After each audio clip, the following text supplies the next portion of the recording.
Et yo les dresseurs, c'est Alexandre, j'espère que vous allez bien les gars. Dans cette vidéo les amis, on va parler ensemble de l'épisode 131 de Pokémon Soleil et Lune. Nous avons eu droit les amis à la suite des 8ème de finale avec 4 combats plus ou moins intéressants. Le premier combat de l'épisode a opposé Jessie et James, les deux membres de la Team Rocket. Et même si bien sûr Jessie avait demandé à James de la laisser gagner avant le combat, vous devinez quand même bien que ça n'allait pas se passer forcément comme prévu. Nous avons eu droit à un combat hyper ennuyeux entre Vorasteri d'un côté qui a multiplié les attaques et de l'autre côté Kubutoke qui n'a fait que défendre comme d'habitude. Le combat s'est éternisé quand même sur de longues minutes jusqu'à ce que Vorasteri arrive à convaincre James de se battre sérieusement et de prendre au dépourvu Jessie et son Kubutoke qui se feront laver en quelques secondes. Dans le deuxième combat, nous avons eu l'occasion de voir Chris et son Lucanon contre Olea et son Rubombel. Rubombel semblait bien plus rapide et prêt à esquiver les attaques de Lucanon, qui a d'ailleurs peiné à suivre le rythme en vitesse et en puissance et surtout à toucher son adversaire. Chris se retrouve en difficulté contre Olea qui part largement favorite contre lui et son Pokémon d'ailleurs subit pas mal de dégâts durant la bataille. Chris ne lâche rien et finit par prendre de vitesse et en puissance Olea et son Pokémon sans lui laisser une seule ouverture pour s'échapper en l'achevant à bout portant.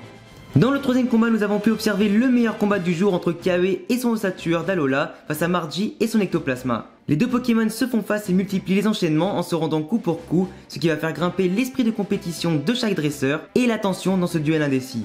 Ossature va même être piégé par la capacité spéciale de Ectoplasma et même se faire voler son os, ce qui l'empêchera d'ailleurs d'activer ses capacités et qui va le pousser à subir tous les assauts de l'Ectoplasma adverse du coup en résistant du mieux qu'il peut. Il va finir par résister et se jeter dans l'Ectoplasma de Margie pour récupérer son os et revenir sur le terrain avec une rage de vaincre incroyable qui va finir par terrasser Margie et son Ectoplasma. Kabe ne partait pas forcément favori au début du combat, mais il a réussi à prouver tout au long de celui-ci qu'il a pu en tout cas avoir une image de challenger de haut niveau pour pourquoi pas aller loin dans la compétition. On termine l'épisode sur un combat opposant Gladio et Lily, même si bien sûr Lily manque totalement d'expérience par rapport à Gladio, elle ne se laisse malgré tout pas faire du tout et fait tout pour esquiver avec son Goupix les assauts du Noctali de Gladio. Elle arrive à le maintenir à distance et esquiver sans souci grâce à la neige et son intelligence et les tactiques qu'elle a pu mettre au point avant le combat. Cependant Gladio est quand même bien plus malin que Lily au combat, il sait quand même davantage comment s'y prendre dans ces moments-là, et même si bien sûr son Noctali a subi précédemment une attaque Z de Goupix qui était d'ailleurs plutôt balèze, il arrive à s'en relever pour finalement vaincre avec une attaque que de fer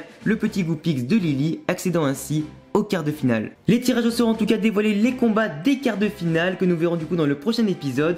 Gladio contre James, Sacha contre Tilly, Kawe contre Chris et Nefi contre Guzma. Pour vous donner un petit peu mes pronostics de ces quarts de finale là, je pense très clairement que Gladio va exploser James facilement, que Sacha avec du coup Brindibou vont affronter Archiduke et Tilly et vont sûrement gagner pour accéder aux demi-finales contre Gladio. Kabe va du coup vaincre assez facilement Chris et aussi du coup Guzma qui va écraser Nefi avec une grande facilité.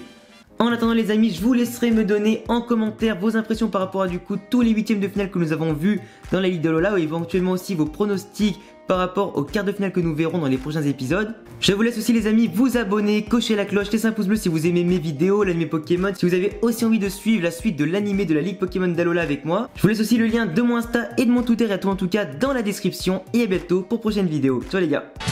Ensemble pour toujours.